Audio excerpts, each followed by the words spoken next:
കവാലമ്പിളി കണ്ട് പിന്നെ എന്തുമാകാം, ഇനി എങ്ങനെയും ജീവിക്കാം എന്ന് നമ്മൾ ഒരിക്കലും വിചാരിക്കരുത്. ഓരോരുത്തരുടെ ജീവിതത്തിന്റെ രക്ഷയ്ക്ക് വേണ്ടി നിങ്ങളിത് കേൾക്കണം. ഈ പറയുന്ന ഞാൻ എന്റെയും എന്റെ കുടുംബത്തിന്റെയും എന്റെ മക്കളുടെയും രക്ഷയ്ക്ക് വേണ്ടി ഇനി ജാഗ്രത പുലർത്തിയിട്ടില്ലെങ്കിൽ വരാനിരിക്കുന്നത് വലിയ അപകടമായിരിക്കും എന്ന് മനസ്സിലാക്കുക. ആഫാൻമാർ, വെഞ്ഞാറമൂടിലെ കൂട്ടക്കൊല ഈ ജില്ലയുമായി ബന്ധപ്പെട്ട് കിടക്കുന്ന കാര്യമാണ്. താമരശ്ശേരി എന്ന് പറയുന്നത് കോഴിക്കോട് ജില്ല ബാലുശ്ശേരിയുടെ തൊട്ടടുത്ത പ്രദേശമാണ്. കൊലപാതക പരമ്പര നടന്നുകൊണ്ടിരിക്കുന്ന ഒരു സ്ഥലമാണ്. കേരളത്തിൽ കൊലപാതകം നടക്കാത്ത ഒറ്റ വീടുകളുമില്ലാത്ത അവസ്ഥയിലേക്ക് കേരളം മാറിപ്പോകുന്ന ഒരു സിറ്റുവേഷനിലാണ് നമ്മൾ ജീവിക്കുന്നത്. അതുകൊണ്ട് തന്നെ ഇന്ന് ചില തീരുമാനങ്ങൾ എടുത്തുകൊണ്ടാണ് നാം പിരിയേണ്ടത്. ദീർഘമായ ഒരു പ്രസംഗം ആരോഗ്യപരമല്ല, സാഹചര്യത്തിന് യോജിച്ചതല്ല എന്നറിഞ്ഞുകൊണ്ട് ചുരുക്കി ഞാൻ ചില കാര്യങ്ങൾ പറയുന്നു. ഓരോ വ്യക്തിയും ഓർക്കുക, മരണാനന്തര ജീവിതമുണ്ടെന്ന് ഉറച്ചു വിശ്വസിക്കുന്നവർ, ഈ ലോക ജീവിതത്തിനപ്പുറത്തൊരു ജീവിതമുണ്ടെന്ന് വിശ്വസിക്കുന്നവർ അല്ലാഹനെ ഓർത്തിട്ട് ഗൗരവമായി ഈ കാര്യം ഓർക്കണം. യാ അയ്യുഹല്ലദീന ആമനുത്തഖുല്ലാഹ് വൽതൻദുർ നഫ്സും മാ ഖദ്ദമത് ലിഗദിൻ വത്തഖുല്ലാഹ്. അല്ലാഹു 59-ാം അധ്യായം 18-ാമത്തെ വചനത്തിൽ പറയുന്നതാണ്. അല്ലയോ സത്യവിശ്വാസികളെ, സഹോദരിമാരെ, സഹോദരന്മാരെ, അല്ലാഹനെ സൂക്ഷിക്കണം. വൽതൻദുർ നഫ്സും മാ ഖദ്ദമത് ലിഗദിൻ, നാളേക്ക് വേണ്ടി നിങ്ങൾ എന്താണ് ഒരുക്കി വെച്ചത് എന്ന് നിങ്ങൾ നോക്കണം. നാളെ മത്സരയിലെ നിങ്ങളുടെ രക്ഷയ്ക്ക് വേണ്ടി വലഖദ് ജീതുമൂനാ ഫുറാദാ കമാ ഖലഖനാകും അവ്വല മറ, നിങ്ങൾ ഒറ്റയ്ക്ക് പടച്ച തമ്പുരാന്റെ മുമ്പിൽ ചെന്ന് നിൽക്കേണ്ടി വരും. ചേലാകർമ്മം ചെയ്യാത്തവരായി, വസ്ത്രം ധരിക്കാത്തവരായി, ചെരുപ്പ് ധരിക്കാത്തവരായി നമ്മളെ സൃഷ്ടിച്ച നാഥന്റെ മുമ്പിൽ ഭയചകിതരായി നമ്മൾ ചെന്ന് നിൽക്കേണ്ടി വരും. അന്ന് വൈമിൻകും മില്ലാ വാരിദുഹാ കാന അലാ റബ്ബിക ഹത്മൻ മഖ്ദിയ, ആ നരകത്തിന്റെ വക്കിൽ നമ്മൾ എല്ലാവരും വരും. അത് വരാത്തവരായിട്ട് നിങ്ങളിൽ ഒരാളും തന്നെയില്ല. അത് അല്ലാഹുവിന്റെ ഖണ്ഡിതമായ തീരുമാനമാണ്. 17-ാം അധ്യായം അല്ലാഹുവിന്റെ ഗ്രന്ഥത്തിലെ 19-ാം അധ്യായം 71-ാമത്തെ വചനമാണ്. ഞാനും നിങ്ങളും ലോകത്തുള്ള സകല മനുഷ്യ സമൂഹവും ആദം നബിയുടെ സന്താന പരമ്പരകളിലെ മുഴുവൻ ആളുകളും അല്ലാഹുവിന്റെ കോടതിയിൽ നരകത്തിന്റെ വക്കിൽ പോയി നിൽക്കുമെന്നാണ്. സൂര്യൻ നോക്കൂ, നമുക്ക് താങ്ങാനാകാത്ത ചൂടാണ്. ആധുനിക കേരളത്തിൽ ആഗോളതാപനം അത് വർദ്ധിച്ചുകൊണ്ടേയിരിക്കുന്നു. നരകത്തിന്റെ ചൂടാവട്ടെ എത്രമേൽ ഭീകരമാണ് എന്ന കാര്യം നമ്മൾ അറിയേണ്ടതുണ്ട്. അതുകൊണ്ട് ഞാൻ വളരെ പ്രധാനമായ ഒരു കാര്യം തുടക്കത്തിൽ നിങ്ങളുടെ ശ്രദ്ധയിൽ കൊണ്ടുവരികയാണ്. ലോകത്ത് ഒരുപാട് പർവ്വതങ്ങളുണ്ട്. അപ്പലേച്ചിയൻ പർവ്വത നിലകൾ, ആൽപ്സ് പർവ്വത നിരകൾ, ഹിമാലയം, എവറസ്റ്റ്, ഉഹുദ് മല, 8 കിലോമീറ്റർ നീളമുള്ള 2 കിലോമീറ്റർ വീതിയുള്ള ഉഹുദ് മല, അതുപോലെ കോർഫുക്കാലിലെ മലനിരകൾ, യമനിലും ഒമാനിലുമുള്ള മലനിരകൾ, ലോകത്തിന്റെ അഷ്ടദിക്കുകളിലുള്ള മലനിരകൾ, ഭൂമിയുടെ വസതികളായി ഔത്താദുകളായി നിലനിൽക്കുന്ന പർവ്വതങ്ങൾ. ആ പർവ്വതങ്ങളുടെ മുമ്പിൽ അല്ലാഹു അമാനത്ത് ഉയർത്തി കാണിച്ചു. ആ പർവ്വതങ്ങളുടെ മുമ്പിൽ ഈ അമാനത്ത്, ഉത്തരവാദിത്തം, ഈ വലിയ ഭൂമുഖത്ത് നിർവഹിക്കാനുള്ള ഉത്തരവാദിത്തം അത് നിങ്ങൾ നിർവഹിക്കുമോ, ഏറ്റെടുക്കുമോ എന്ന് പർവ്വതങ്ങളോട്, ആ പർവ്വതത്തിന്റെ തൊട്ടടുത്ത് പോയി നിന്നാൽ മനുഷ്യൻ എന്ന് പറയുന്ന സൃഷ്ടി എത്ര നിസാരമാണ്. ആ മനുഷ്യൻ ഉൾക്കൊള്ളുന്ന ഈ മഹാപ്രപഞ്ചത്തിലെ പർവ്വതങ്ങളോട് ഈ ഉത്തരവാദിത്തം ഏറ്റെടുക്കുമോ എന്ന് ചോദിച്ചു. സൂര്യനും ചന്ദ്രനും നക്ഷത്രങ്ങളും ഗാലക്സികളും ഉൾക്കൊള്ളുന്ന ആകാശങ്ങളോട്, സബഅസമാവാത്തിൻ തിബാക, 7 ആകാശത്തോട് ഈ ഉത്തരവാദിത്തം ഏറ്റെടുക്കുമോ എന്ന് ചോദിച്ചു. അവർ പറഞ്ഞു, വയ്യ, ഞങ്ങൾക്കത് സാധ്യമല്ല. ഭൂമിയുടെ മുമ്പിൽ അമാനത്ത് ഉയർത്തപ്പെട്ടു. ഭൂമി പറഞ്ഞ് എനിക്ക് സാധ്യമല്ല. ഇന്നാ അർളിനൽ അമാനത അലസ്സമാവാതി വൽഅർളി വൽജിബാലി ഫഅബൈന അൻ യഹ്മിൽനഹാ ഫഅശ്ഫഖ്ന മിൻഹാ വഹമലഹ ഇൻസാൻ ഇന്നഹു കാന മലൂമൻ ജഹൂല. പർവ്വതങ്ങൾ ഏറ്റെടുക്കാത്ത, സൂര്യനും ചന്ദ്രനും ഉൾക്കൊള്ളുന്ന ആകാശം ഏറ്റെടുക്കാത്ത, ഭൂമി ഏറ്റെടുക്കാത്ത ഉത്തരവാദിത്തം മനുഷ്യൻ എന്ന മഹാബുദ്ധിജീവി ഏറ്റെടുത്തു. ആ ഉത്തരവാദിത്തം നിർവഹിക്കേണ്ടവരാണ് ഇവിടെയുള്ള എല്ലാവരും. ഓരോരുത്തർക്കും അവരുടേതായ ഉത്തരവാദിത്തമുണ്ട്. നാട് ഭരിക്കുന്നവർക്ക്, നാടിന്റെ ഭരണസിരാ കേന്ദ്രങ്ങൾ നയിക്കുന്നവർക്ക്, നിയമപാലകർക്ക്, കോടതികൾക്ക്, വക്കീലുമാർക്ക്, ജഡ്ജിമാർക്ക്, പിതാക്കന്മാർക്ക്, മക്കൾക്ക്, ഭാര്യമാർക്ക്, ജീവിതത്തിന്റെ അസ്ഥിതിക്കുകളിലുള്ളവർക്ക്, കച്ചവടക്കാർക്ക്, എക്സൈസ് ഉദ്യോഗസ്ഥന്മാർക്ക്, ജില്ലാ കലക്ടർമാർക്ക്, ഗ്രാമപഞ്ചായത്തിലുള്ളവർക്ക്, സാമൂഹ്യ രംഗത്തുള്ളവർക്ക്, രാഷ്ട്രീയ രംഗത്തുള്ളവർക്ക്, അതുപോലെ മതപ്രബോധകർക്ക്, പണ്ഡിതന്മാർക്ക്, ഉമറാക്കൾക്ക്, ഉലമാക്കൾക്ക്, സർവോപരി ഈ അമാനത്ത് ഏറ്റെടുത്തവരാണ് നമ്മൾ. കുല്ലുക്കും റാഇൻ വകുല്ലുക്കും മസ്ഊലുൻ അൻ റഇയതിഹി. ഓർക്കണേ, ചിന്തിക്കണേ, നമ്മൾ ഏറ്റെടുത്ത ഉത്തരവാദിത്തത്തെ കുറിച്ച് പ്രപഞ്ചത്തിന്റെ നാഥൻ നമ്മളോട് ചോദിക്കും. ആ ഉത്തരവാദിത്തമാണ് മക്കളുടെ കാര്യത്തിൽ നമുക്കുള്ളത്. ആ ഉത്തരവാദിത്തം നമ്മൾ നിർവഹിച്ചുവോ എന്ന് ഗൗരവമായ ആലോചനയ്ക്ക് വരേണ്ടതാണ്. ഇനി മൻ കാന യുരീദുൽ ആജിലത അജ്ജൽനാ ലഹു ഫീഹാ മാ നശാഉ ലിമൻ യുരീദു സുമ്മ ജഅൽനാ ലഹു ജഹന്നമ യസ്ലാഹാ മദ്മൂമൻ മദ്ഹൂറാ. ക്ഷണികമായ ദുനിയാവിന് വേണ്ടിയാണ് നിങ്ങൾ ഓടുന്നതെങ്കിൽ, നിങ്ങൾ സമ്പാദിക്കുന്നതെങ്കിൽ, നിങ്ങളുടെ സമയം ചെലവഴിക്കുന്നതെങ്കിൽ തീർച്ചയായും നിങ്ങൾക്ക് ദുനിയാവുണ്ടാകും. എന്നിട്ട് ജഹന്നമ യസ്ലാഹാ മദ്മൂമൻ മദ്ഹൂറാ, ജഹന്നമിലേക്ക് നിങ്ങളെ നയിക്കും. 17-ാം അധ്യായം 18-ാമത്തെ വചനമാണ്. വമൻ അറാദൽ ആഖിറത വസഅലഹാ സഅയഹാ വഹുവ മുഅ്മിൻ ഫഉലൈക കാന സഅയുഹും മഷ്കൂറാ. 19-ാമത്തെ വചനം. അല്ല, ആഖിറത്തിനെയാണ് ഉദ്ദേശിക്കുന്നതെങ്കിൽ ആ ആഖിറത്തിന് വേണ്ടി ഈമാനോടെ, തൗഹീദോടെ, സുന്നത്തോടെ, ഇഖ്ലാസോടെ, നിയ്യത്തോടെ, പ്രവാചക സുന്നത്തോടെ നിങ്ങൾ മുന്നോട്ട് ചലിച്ചാൽ തീർച്ചയായും നിങ്ങളുടെ ജീവിതം വൻ വിജയമാണ്. ഇച്ഛയെ നിയന്ത്രിക്കുക എന്നതാണ് മൂന്നാമതായ കാര്യം. ഇച്ഛയെ നിയന്ത്രിച്ചില്ലെങ്കിൽ വലിയ നഷ്ടമാണ് ജീവിതത്തിൽ നമുക്ക് വരാൻ പോകുന്നത്. അതുകൊണ്ടാണ് ഏതൊരാൾ തന്റെ രക്ഷിതാവിനെ കണ്ടുമുട്ടുമെന്ന് വിചാരിക്കുകയും അവന്റെ മുമ്പിലെ നൃത്തത്തെ ഭയപ്പെടുകയും ദേഹേച്ഛയെ, ഇച്ഛയെ നിയന്ത്രിച്ചാൽ അതൊരു വലിയ വിജയമാണ്. 79-ാം അധ്യായം 40-41 വചനമാണ്. അവന് സ്വർഗമുണ്ട്. അതുപോലെ 4-ാമത്തേത് കണ്ണിന്റെ കട്ടുനോട്ടം നിയന്ത്രിക്കുക എന്നതാണ്. നമ്മൾ ഭാര്യയെ പോലും പരിശുദ്ധ റമദാനിന്റെ പകലിൽ പ്രാപിച്ചില്ല, വികാരത്തോടുകൂടി സ്പർശിച്ചില്ല, വികാരത്തോടുകൂടി കെട്ടിപ്പിടിച്ചില്ല, ഒന്നും ചെയ്തില്ല. കാരണം നമ്മുടെ നാഥൻ പറഞ്ഞു റമദാനിന്റെ പകലിൽ വേണ്ട. അങ്ങനെ ചെയ്താൽ റമദാൻ നഷ്ടപ്പെടും. എങ്കിൽ അള്ള വിലക്കിയ ഹറാമായ വ്യഭിചാരം നമുക്ക് എങ്ങനെ ചെയ്യാൻ കഴിയും? മദ്യപാനം നമുക്ക് എങ്ങനെ ചെയ്യാൻ കഴിയും? അതുകൊണ്ട് തന്നെ കണ്ണിന്റെ കെട്ടുനോട്ടത്തെ വലഖദ് ഖലഖനൽ ഇൻസാന വനഅലമു മാ തുവസ്വിസു ബിഹി നഫ്സു വനഹ്നു അഖ്റബു ഇലൈഹി മിൻ ഹബ്ലിൽ വരീദ്. തീർച്ചയായും കണ്ണിന്റെ കെട്ടുനോട്ടത്തെ അള്ള അറിയുന്നുണ്ട്. അവനാണ് നിങ്ങളെ സൃഷ്ടിച്ചത്. അതുകൊണ്ട് തന്നെ അവൻ നിങ്ങളുടെ ജീവനാഡിയെക്കാളും അടുത്തവനാണ്. 50-ാം അധ്യായം 16. ഇത് യതലഖൽ മുതലഖിയാനി അനിൽ യമീനി വഅനിൽ ശിമാലി ഖഈദ് മാ യൽഫിദു മിൻ ഖൗലിൻ ഇല്ലാ ലദൈഹി റഖീബുൻ അതീദ്.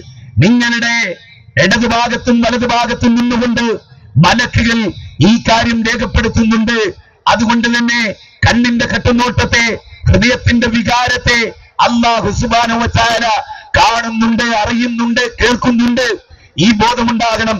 ഇവിടെ ഇരിക്കുന്ന ഓരോരുത്തരും ഇന്നലെ വരെ മൊബൈൽ നിയന്ത്രിച്ചു, ഒരുപാട് വൃത്തികെട്ട കാഴ്ചകൾ ഉപേക്ഷിച്ചു, വൃത്തികേടുകൾ കേൾക്കുന്നത് ഉപേക്ഷിച്ചു, വൃത്തികേടിലേക്ക് നടക്കുന്നത് ഉപേക്ഷിച്ചു.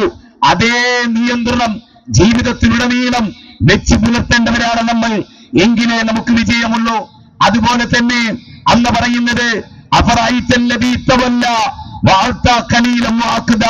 സൂറത്തു നജ്മിലെ 34-35 വചനമാണ്. ദീനിൽ നിലനിന്ന് കുറച്ചു സമയം പിന്നെ തിരിഞ്ഞു കളഞ്ഞു. ലിബറലായി, യുക്തിവാദിയായി, നിരീശ്വരവാദിയായി, ഷാർപ്പിന് ബാങ്ക് കൊടുത്തപ്പോൾ ഈ 29 ദിവസവും പള്ളിയിൽ കൃത്യമായി ജമായത്ത് പോയവരാണ് ഈ ഇരിക്കുന്നത്. ഇന്നത്തെ ലോഹർ നമുക്ക് ജമായത്ത് ഉണ്ടാകുമോ? ഇന്നത്തെ അസർ നമുക്ക് ജമായത്ത് ഉണ്ടാകുമോ? നാളെ മുതൽ നമ്മൾ ഖുർആൻ ഓതുമോ? അതിനൊരു കണ്ടിന്യൂസ് ഉണ്ടാകുമോ? ജീവിതത്തിൽ അത് ചേർത്ത് പിടിക്കുമോ? നമ്മുടെ കണ്ണുകൾ നിയന്ത്രിക്കപ്പെടുമോ?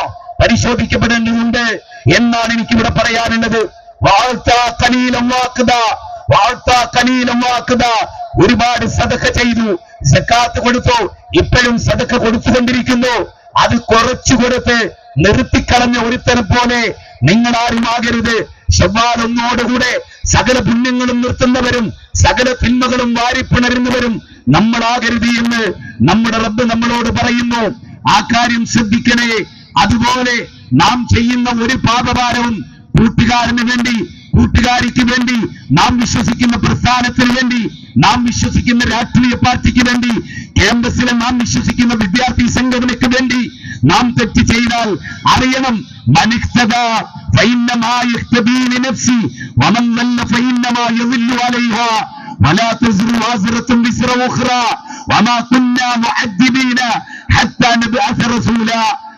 അധ്യായം 15. വല്ലവനും നേർമാർഗം പ്രാപിക്കുന്നുണ്ടെങ്കിൽ അത് അവന് വേണ്ടി തന്നെയാണ്. വല്ലവരും വഴിവേക്കുന്നുണ്ടെങ്കിൽ അത് അവന് വേണ്ടി തന്നെയാണ്. ഒരാളുടെ പാപഭാരവും ഓർക്കണം. ബാപ്പ ഏറ്റെടുക്കില്ല മക്കളെ, ഉമ്മ ഏറ്റെടുക്കില്ല, മക്കളെ ഏറ്റെടുക്കില്ല, പ്രിയപ്പെട്ട ചങ്കുകളെ ഏറ്റെടുക്കില്ല, ആത്മമിത്രങ്ങൾ ഏറ്റെടുക്കില്ല. അവിടെ ബാപ്പയിൽ നിന്ന് ഓടിയകലും ഉമ്മയിൽ നിന്ന് ഓടിയകലും.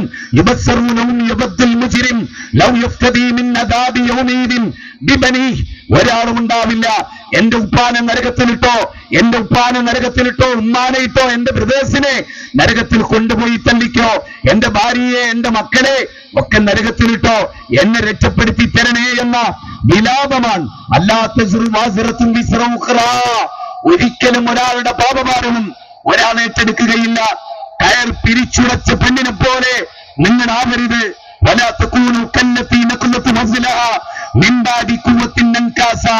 കയർ പിരിച്ച് അത് ഉടച്ചു കളഞ്ഞ ഒരാളെ പോലെ നിങ്ങളാവരുത്. നാറാണത്ത് ഭ്രാന്തനെ പോലെ നിങ്ങൾ നിങ്ങളുടെ കർമ്മങ്ങൾ ഇല്ലാതാക്കരുത്.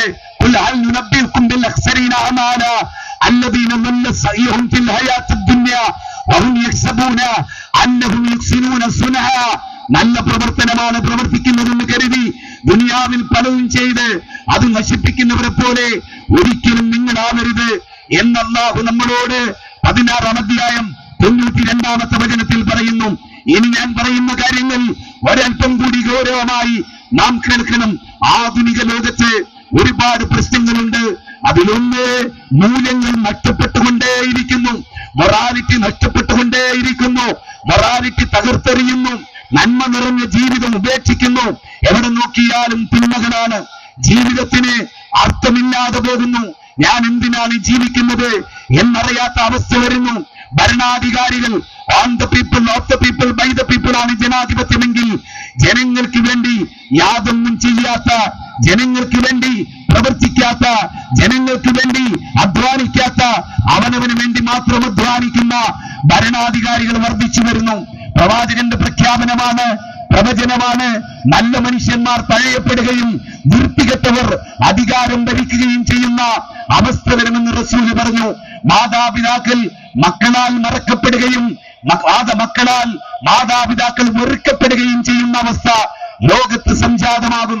അതിവിടെ വന്നിരിക്കുന്നു. കുടുംബ ബന്ധങ്ങൾ ശിഥിലമാകും. കുടുംബബന്ധം മുറിക്കുന്നവൻ സ്വർഗത്തിൽ പോവില്ലെന്ന് മുത്തനബി പറയുന്നു. വിദ്യാഭ്യാസം ലക്ഷ്യം കാണാതെ പോകുന്നു. നിയമങ്ങൾ ദുർബലമാകുന്നു. നിയമപാലകർ കുറ്റവാളികളുടെ കൂടെ നിൽക്കുന്നു. നോക്കൂ, വെഞ്ഞാറമൂടിലെ 6 പേരെ കൊന്നവനെന്ന് ഞാൻ വിളിക്കുമ്പോൾ നിങ്ങൾ പറയും, ഇല്ല ഉസ്താദെ 5 ഉള്ളൂ. അല്ല, 6 പേരെ കൊന്നവനാണവൻ. അവന്റെ ഉമ്മ ജീവിച്ചിരിപ്പുണ്ടെങ്കിലും അവന്റെ ഉമ്മാനെയാണ് അവൻ ആദ്യം കൊന്നത്. അത് മരിച്ചു എന്നവന്റെ മനസ്സിൽ ഉറപ്പുവരുത്തി. ദൈവത്തിന്റെ തീരുമാനമില്ലാത്തത് കൊണ്ട് വിട്ടുപോയി. അവനെന്ന് ജയിലിൽ സുഖവാസമാണ്. പയമ്പരി പറയുമ്പോൾ പോലീസുകാർ പയമ്പരി കൊടുക്കുന്നു. കട്ടൻ ചായ പറയുമ്പോൾ പോലീസുകാർ അതിന് നിൽക്കുന്നു. ഈ കേരളത്തിന്റെ ആഭ്യന്തര വകുപ്പ് കൈകാര്യം ചെയ്യുന്നവർ ഓർക്കണം, അവന് ബിരിയാണി വേണമെന്ന് പറയുമ്പോൾ ബിരിയാണി, അവന് കഞ്ചാവ് വേണമെന്ന് പറഞ്ഞാൽ അത് അവൻ ആവശ്യമുള്ളത് കൊടുക്കുന്ന ഒരിടമായി പോലീസ് സ്റ്റേഷനും ജയിലും മാറുന്നുണ്ടെങ്കിൽ ആരാണ് ഇവിടെ കുറ്റവാളികൾ എന്ന് നിങ്ങൾ നോക്കണം. ആരെ കൊന്നാലും കൊന്നവന് പരീക്ഷ എഴുതാമെന്നത് എന്ത് മെസ്സേജാണ് കേരളത്തിൽ നൽകുന്നത്? കുറ്റവാളികൾ സംരക്ഷിക്കപ്പെടുന്നു എന്ന മെസ്സേജ്. കുറ്റകൃത്യമില്ലാത്ത ഒരു ലോകത്തെ സൃഷ്ടിക്കുമെന്ന് വിചാരിക്കുന്നുണ്ടോ വിഡ്ഢികളെ, ലോക ഭരണാധികാരികളെ? നിങ്ങൾ വിചാരിക്കുന്നുണ്ടോ? അതുപോലെ കോടതിയുടെ ഉദ്ദേശശുദ്ധി നഷ്ടപ്പെടുന്നു. സമൂഹങ്ങൾ തമ്മിൽ അകലുന്നു. വിദ്യാർത്ഥി സമൂഹം വിദ്യാർത്ഥിക്കുകയല്ല, തോന്നിയാസം കൈവശപ്പെടുത്തുകയാണ്. ക്യാമ്പസിൽ പോയാൽ മദ്യം കിട്ടുമെങ്കിൽ, ക്യാമ്പസിൽ പോയാൽ കഞ്ചാവ് കിട്ടുമെങ്കിൽ, ക്യാമ്പസിൽ പോയാൽ സിന്തറ്റിക് ലഹരി കിട്ടുമെങ്കിൽ, ക്യാമ്പസിൽ പോയാൽ MDMA കിട്ടുമെങ്കിൽ, ക്യാമ്പസിൽ പോയാൽ വ്യഭിചരിക്കാൻ പെണ്ണിനെ കിട്ടുമെങ്കിൽ, ക്യാമ്പസിൽ പോയാൽ സ്വവർഗരയിൽ നടക്കുമെങ്കിൽ, ക്യാമ്പസിൽ പോയാൽ പ്രകൃതി വിവാഹം നടക്കുമെങ്കിൽ, ക്യാമ്പസിൽ പോയാൽ നെഞ്ചക്ക് കിട്ടുമെങ്കിൽ, ക്യാമ്പസിൽ പോയാൽ പിച്ചാത്തി കിട്ടുമെങ്കിൽ, ക്യാമ്പസിൽ പോയാൽ ബോംബ് കിട്ടുമെങ്കിൽ, ലോകത്തിലെ ഏറ്റവും വലിയ വൃത്തികെട്ട ഇടം അത് വിദ്യാഭ്യാസ സ്ഥാപനമാണ് എന്ന് പറയാൻ ഇനി ഞാനും നിങ്ങളും മടിക്കേണ്ടതുണ്ടോ? ആലോചിക്കേണ്ടതുണ്ട്. സ്വന്തം കൂട്ടുകാരനെ കൊന്നുതള്ളുന്ന 15 വയസ്സുകാർ കുട്ടിക്കുറ്റവാളികൾ വർദ്ധിക്കുന്നു. 25,000 കോടിയുടെ ലഹരി 2024 കേരളത്തിൽ വിറ്റഴിക്കപ്പെടുന്നു. അതിൽ 70% 10 വയസ്സ് മുതൽ 15 വയസ്സ് വരെയുള്ള കുട്ടികൾ ഉപയോഗിക്കുന്നു. സഹോദര, 20% ക്യാമ്പസിൽ 19 വയസ്സ് വരെയുള്ള 15 to 19 കുട്ടികൾ ഉപയോഗിക്കുന്നു. 10% ബാക്കിയുള്ളവർ ഉപയോഗിക്കുന്നത്. നാം ഓർക്കണം, വിദ്യാർത്ഥികളിൽ കൊലപാതക വാസന വർദ്ധിക്കാനുള്ള കാരണം ശിക്ഷ ഇളവ് നൽകപ്പെടുന്നു എന്നതാണ്. അറബ് ലോകത്തെ കണ്ടുപിടിക്കാൻ കേരളത്തിന്റെ മുഖ്യമന്ത്രിയോട് എല്ലാ ബഹുമാനവും നിലനിർത്തിക്കൊണ്ട് ഈ വിനീതനായ പൗരൻ ഈ ജനങ്ങൾക്ക് വേണ്ടി പറയുന്നു, ഈ ചിന്ത നടക്കുന്നത് നമ്മുടെ നിയമപാലകരുടെ മുമ്പിൽ വെച്ചുകൊണ്ടാണ്. അവർ ഒത്താശ ചെയ്യുന്നുണ്ടോ എന്ന് സംശയിക്കേണ്ടതില്ല, ഉറപ്പിച്ചോളൂ എന്നതല്ലേ വലിയ സത്യം. ആലോചിക്കണം.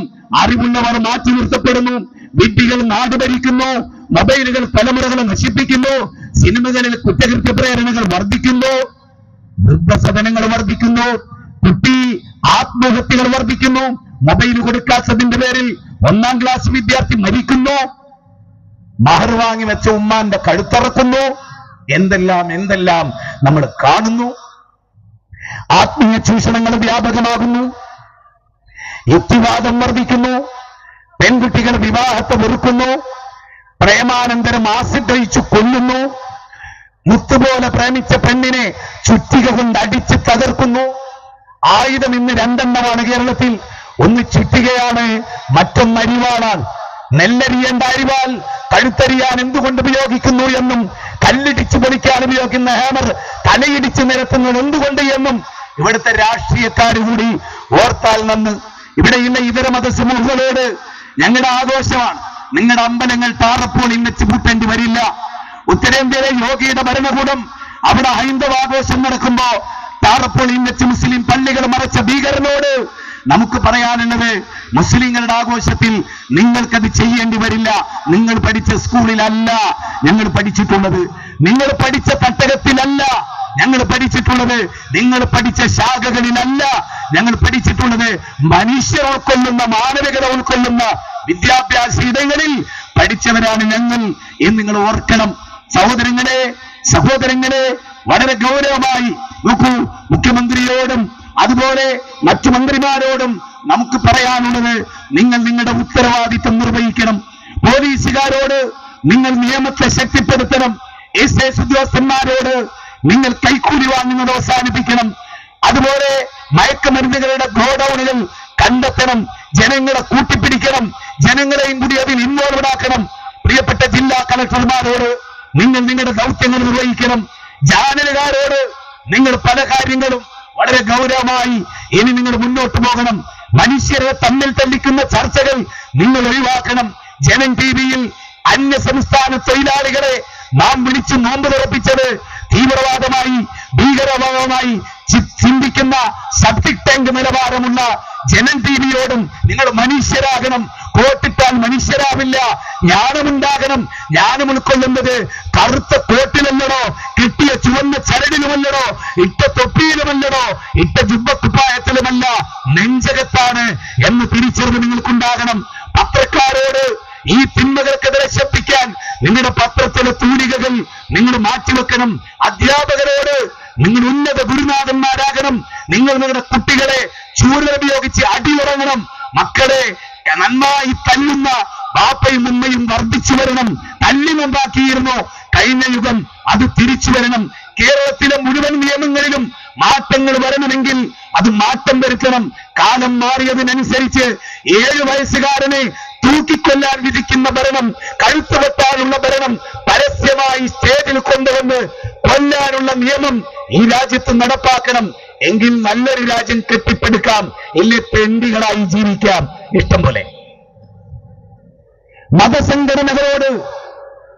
മതസംഘടനകൾ ആത്മീയ ചൂഷണം ചെയ്യുന്നവർ, പാവപ്പെട്ടവരെ സലാത്തിൽ കൊണ്ടുവന്ന് പണം മിണങ്ങുന്നവർ സമൂഹത്തിന്റെ തിന്മക്കെതിരെ ശബ്ദിക്കണം. മുസ്ലിം പള്ളി മിമ്പറുകൾ മാതൃഭാഷയിൽ മയക്കുമരുന്നിനെതിരെ, സാമൂഹ്യ തിന്മക്കെതിരെ, മൊബൈൽ ദുരുപയോഗത്തിനെതിരെ അവിടെ വന്നിരിക്കുന്ന മനുഷ്യരോട് ആത്മീയ പ്രഭാഷണം നടത്തണം.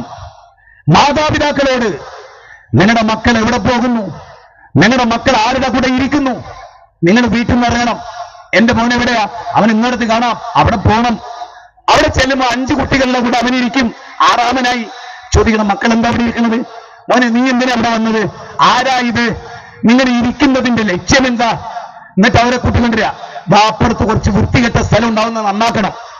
അവരെ പോസിറ്റീവായി തിരിച്ചുവിടുക. അവർ മൊബൈൽ കളിമർ കൊണ്ടുവരിക. പാവപ്പെട്ട മനുഷ്യരെ ഹോസ്പിറ്റലിൽ പോയി ട്രീറ്റ് ചെയ്യുന്ന മക്കളാക്കി അവരെ മാറ്റുക. തെരുവിൽ കിടക്കുന്നവരൊരു പൊതുപ്പ് കൊടുക്കാൻ അവരെ പഠിപ്പിക്കുക. പട്ടിണി കിടക്കുന്നവന് ഭക്ഷണം കൊടുക്കാൻ പഠിപ്പിക്കുക. അവർക്ക് നല്ലത് ചെയ്യാൻ സമയമില്ല, നല്ലതിനെ കുറിച്ച് അവർക്ക് അറിയില്ല. അവരുടെ ലോകം മൊബൈലിൻ്റെതാണ്, ഇന്റർനെറ്റിൻ്റെതാണ്, ന്യൂജന്റെതാണ്. പെൺകുട്ടികളോട് മാന്യമായി വസ്ത്രം ധരിക്കുക, ചുണ്ടിൽ ചായം പൂശുന്നത് ഒഴിവാക്കുക. അത് വേശ്യകൾ പണ്ട് ചെയ്തിരുന്നതാ, നിങ്ങളാരും അതല്ല. ആ വേശ്യയുടെ നിലവാരത്തിലേക്ക് നിങ്ങൾ വരരുത്. ലോകത്ത് ഒരു കാലിൽ ചരട് കെട്ടിയ പെണ്ണ് വേശ്യയായിരുന്ന ഒരു കാലത്ത്. അത് അനുകരിക്കേണ്ടവർ നിങ്ങളല്ല. നിങ്ങൾ പഠിക്ക്. ഞാൻ വ്യഭിചരിക്കാൻ തയ്യാറാണെന്ന് അടയാളപ്പെടുത്താനായിരുന്നു ഒറ്റക്കാലിൽ ചരട് ധരിക്കല്. ഇന്ന് മാന്യമായ പെൺകുട്ടികളായി ധരിക്കുന്നത്. അവർക്കറിയില്ല അതെന്താണ്. അനുകരിക്കുക അല്ലെ, അനുകരണങ്ങളിൽ രക്ഷപ്പെടുക. എന്നിട്ട് നല്ല മാതൃകകൾ സ്വീകരിക്കുക. നരകമുണ്ടെന്നോർക്കുക, മരണാനന്തര ജീവിതമുണ്ടെന്നോർക്കുക. അതുപോലെ ആത്മീയ പ്രഭാഷകർ അവരുടെ ദൗത്യം നിർവഹിക്കുക. കച്ചവടക്കാർ അവരുടെ കച്ചവടം നേരും നെറിയുമുള്ളതാക്കുക. റബ്ബിൽ അള്ളാന്റെ മുമ്പിൽ ചെന്ന് നിൽക്കേണ്ടി വരുമെന്നോർക്കുക. മാതാപിതാക്കളെ സംരക്ഷിച്ച് പിടിക്കുക. മക്കളുടെ കൂടെ സമയം കണ്ടെത്തുക. മക്കൾ ഉറങ്ങിയതിനു ശേഷം വീട്ടിലെത്തുക. മക്കൾ ഉണർന്നതിന് നമ്മൾ പോവും, അങ്ങനല്ല. മക്കളുടെ കൂടെ ജീവിക്കാൻ സമയം കണ്ടെത്തുക. നിങ്ങൾ ഉദ്യോഗത്തിന് സമയം കണ്ടെത്തുന്ന പോലെ, നിങ്ങൾ കച്ചവടത്തിന് സമയം കണ്ടെത്തുന്ന പോലെ നിങ്ങൾ നിങ്ങളുടെ മക്കളുടെ കൂടെ ചെലവഴിക്കുക. ഭാര്യമാരോട് മാന്യമായി സംസാരിക്കുക, ഭാര്യമാരോട് മാന്യമായി പെരുമാറുക. ഏറ്റെടുത്ത ഉത്തരവാദിത്തങ്ങൾ ഭംഗിയായി നിർവഹിക്കുക. അതൊരു മീസാക്കൻ വലീലയാണ്. ആരെയും കണ്ണീര് കുടിപ്പിക്കാതിരിക്കുക. അതിഥി തൊഴിലാളികളോട്, നിങ്ങൾ അന്യ സംസ്ഥാനത്തു നിന്ന് വന്നവരാണ് ദൈവത്തിന്റെ സ്വന്തം നാട്ടിലേക്ക്. ഒരുപാട് വൃത്തികേടുകൾക്ക് നിങ്ങൾ നേതൃത്വം നൽകുന്നു. ദയവ് ചെയ്ത് ഈ നാട്ടിൽ വന്ന്, ഈ നാട്ടിൽ അധ്വാനിച്ച്, ഈ നാട്ടിലെ ജനങ്ങളുടെ സ്നേഹം കൈപ്പറ്റി ഈ നാടിനെ നശിപ്പിക്കുന്നവർ, കഞ്ചാവ് വിൽക്കുന്നവർ, ചെറിയ കുട്ടികളെ ബലാത്സംഗം ചെയ്യുന്നവർ നിങ്ങളാവരുത്. നിങ്ങളെ കൊണ്ട് ഈ ജയിലുകൾ നിറയരുത്. അതാണ് അടുത്ത കാര്യം. അതുപോലെ തന്നെ പ്രതികളെ, കുറ്റവാളികളെ അവർ ചോദിക്കുന്നത് കൊടുക്കുന്നത് അവസാനിപ്പിക്കണം. അവർക്ക് എല്ലാവർക്കും കൊടുക്കുന്നതിനേക്കാൾ മോശമായ ഭക്ഷണം കൊടുക്കുക, പട്ടിണിക്കിടുക, ഉപദ്രവിക്കുക, നന്നാക്കിയെടുക്കുക. ഇനിയുള്ള പോളിസി അതാകണം. സുഖിപ്പിക്കരുത്, നല്ലവർക്ക് പെരുമാറരുത്. കുറ്റം 5 ആളെ കൊന്നവനോടൊന്നും ജീവിതത്തിൽ ഒരിക്കലും അന്യായമായ ഒരുത്തനെ കൊന്നാൽ ഇസ്ലാം പറയുന്നത് എങ്ങനെ അറിയോ? 800 കോടി മനുഷ്യരെ കൊന്ന കുറ്റവാളി എന്നാണ്. എങ്കിൽ 800 കോടി മനുഷ്യരെ കൊന്നവനാണ് വെഞ്ഞാറമൂട്ടിലെ പ്രതി. ഓനോട് മനുഷ്യകൊല്ലം ഒരിക്കലും മാപ്പാക്കരുത്. ഓനെ വേണ്ടത് അറിയപ്പെട്ട തിരുവനന്തപുരത്തെ വലിയ മൈതാനത്ത് പബ്ലിസിറ്റി കൊടുത്ത് എല്ലാ ചാനലിലും ഔട്ട് ചെയ്തിട്ട് ഈ ജന്തുവിനെ തൂക്കിക്കൊല്ലുന്നു എന്ന് വാർത്ത കൊടുക്കുക വേണ്ട. അതിന് നട്ടലുണ്ടാകണം. അതിനുള്ള ഭരണകൂടം കേരളത്തിലില്ല. ഇന്ന് തീരെയല്ല, 9 കൊല്ലമായിട്ട് തീരെയല്ല. ഇനി ഇത് തന്നെ തുടരുന്നെങ്കിൽ ഒട്ടും ഉണ്ടാവില്ല. ഇപ്പൊ ഇത്തിരി പ്രകാശം ബാക്കിയുണ്ടെങ്കിൽ അത് തീരെ ഉണ്ടാവില്ല. അതുകൊണ്ട് സമ്മതിദാനാവകാശം ഫലപ്രദമായി ഉപയോഗിക്കുക. വേണമെങ്കിൽ സ്വന്തം മക്കളെ കുത്തുകിട്ടി മരിക്കാതിരിക്കണമെങ്കിൽ, സ്വന്തം മക്കൾ കഞ്ചാവടിക്കാതിരിക്കണമെങ്കിൽ മാറി ചവിട്ടിയേ പറ്റൂ. ഇല്ലെങ്കിൽ പോയി. ഈ വിരലുപയോഗിച്ചാൽ നന്ന്, അത്രേ എനിക്ക് പറയാൻ കഴിയൂ. അതിൽ കൂടുതൽ പറയാനില്ലാത്തത് കൊണ്ടല്ല, അത് ശരിയല്ല എന്നതുകൊണ്ടാണ്. ഈ റമദാനിൽ പോലും ഫലസ്തീനികളെ മർദ്ദിക്കുന്ന ധിക്കാരികളായ ജൂതന്മാർ, അവരോട് അനുകൂലിക്കുന്ന അമേരിക്ക, ബ്രിട്ടൻ, ഫ്രാൻസ് പോലെയുള്ള, ഇറ്റലി പോലെയുള്ള രാജ്യങ്ങളോട് ദയവ് ചെയ്ത് നിങ്ങൾ നീതിയുള്ളവരാകണം. ഇങ്ങനെ അവസാനിപ്പിക്കാൻ എല്ലാവരോടും എനിക്ക് പറയാനുള്ളത്, ഇന്ന് ഒരു കലാതിരിക്കാൻ നോക്കുക. ജീവിതത്തിൽ ഏറ്റെടുത്ത എല്ലാ ഉത്തരവാദിത്തങ്ങളും നിർവഹിക്കുക. 1000 തവണ പറഞ്ഞാലും ഉത്തരവാദിത്ത ബോധമില്ലാത്ത അവസ്ഥയുണ്ടെങ്കിൽ ആ സ്ഥാനങ്ങളിൽ നിന്ന് മാറിക്കൊടുക്കുക. നല്ല മനുഷ്യന്മാരുടെ കൈകളിലേക്ക് എല്ലാം ഏൽപ്പിച്ചു കൊടുക്കുക. ഇത് നമ്മൾ ചെയ്തില്ലെങ്കിൽ നമ്മൾ സമൂഹത്തോട് ചെയ്യുന്ന അക്രമമാണ് എന്ന് മനസ്സിലാക്കുക. കുടുംബബന്ധം ചേർക്കുക. ഇന്ന് എല്ലാ വീട്ടുകാരെയും സന്ദർശിക്കുക. പറ്റുന്നത്ര ആളുകളെ, ഇതര മതക്കാർക്ക് ഈദാശംസകൾ നൽകുക. രോഗികളെ സമീപിക്കുക. എല്ലാവർക്കും സദഖ ചെയ്യാൻ പറ്റുന്നതിന്റെ അത്ര സദഖ ചെയ്യുക. നരകത്തെക്കുറിച്ച് ഓർക്കുക. ഏത് നിമിഷവും മരണ കൂടമുണ്ടെന്ന് ഓർക്കുക. എവിടെ വെച്ച് മരിക്കുമെന്ന് നമുക്കറിയില്ല. വമാ തദ്രീ നഫ്സും മാദാ തക്സിബു ഗദൻ വമാ തദ്രീ നഫ്സും ബിഅയ്യി അർളിൻ തമൂത്. അല്ലാഹു അക്ബർ, അല്ലാഹു അക്ബർ, അല്ലാഹു അക്ബർ, ലാ ഇലാഹ ഇല്ലല്ലാഹു, അല്ലാഹു അക്ബർ, അല്ലാഹു അക്ബർ വലില്ലാഹിൽ ഹംദ്. പടച്ച തമ്പുരാൻ നമ്മെ അനുഗ്രഹിക്കുമാറാകട്ടെ. ഇത്ര നേരം വെയിലുകൊണ്ടും പ്രയാസപ്പെട്ടും ഇവിടെ വന്നവർക്കും ഇതിന്റെ സംഘാടകർക്കും എല്ലാവർക്കും അള്ളാഹു പ്രതിഫലം നൽകട്ടെ. എല്ലാവരുടെ തെറ്റുകളും അള്ളാഹു പൊറുത്തു തരട്ടെ. അള്ളാഹു വർദ്ധിതമായ തോതിൽ ഈമാനും ഇഖ്ലാസും നമുക്ക് സമ്മാനമായി നൽകട്ടെ. ഫലസ്തീനികൾക്ക് അള്ളാഹു ആശ്വാസം നൽകട്ടെ. നമ്മുടെ മക്കൾക്ക് കാര്യബോധം ഉണ്ടാകട്ടെ. വിദ്യാഭ്യാസ സ്ഥാപനങ്ങൾ ഉയരട്ടെ. ജഡ്ജിമാർക്ക് മേന്മയുണ്ടാകട്ടെ, നന്മയുണ്ടാകട്ടെ. ഭരണാധികാരികൾക്ക് ധാർമ്മിക ബോധം ഉണ്ടാകട്ടെ. എല്ലാവരും ഒത്തൊരുമയോടുകൂടി പ്രവർത്തിക്കുക, ഒറ്റക്കെട്ടായി മുന്നേറുക. അല്ലാഹു തൗഫീഖ് ചെയ്യട്ടെ. റബ്ബനാ ആതിനാ ഫിദ്ദുനിയ ഹസന വഫിൽ ആഖിറതി ഹസനത്തും വഖിനാ അദാബന്നാർ. اللهم يا مقلب القلوب ثبت قلوبنا على دينك. ربنا آتنا في الدنيا حسنة وفي الآخرة حسنة وقنا عذاب النار. وصلى